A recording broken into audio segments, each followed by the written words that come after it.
Hey guys, this is the new area siren control panel. This is the on, this is the settings control, and this is the manual tap. So main power on. If I flick it this way, it's going to be continuous, and if I flick it this way, it will be push control. So let's test the continuous first.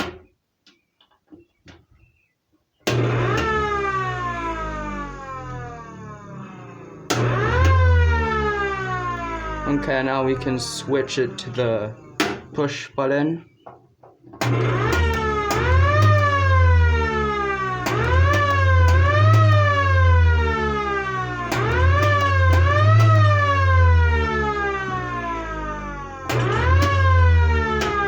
And that's this. This is the first boot I really did.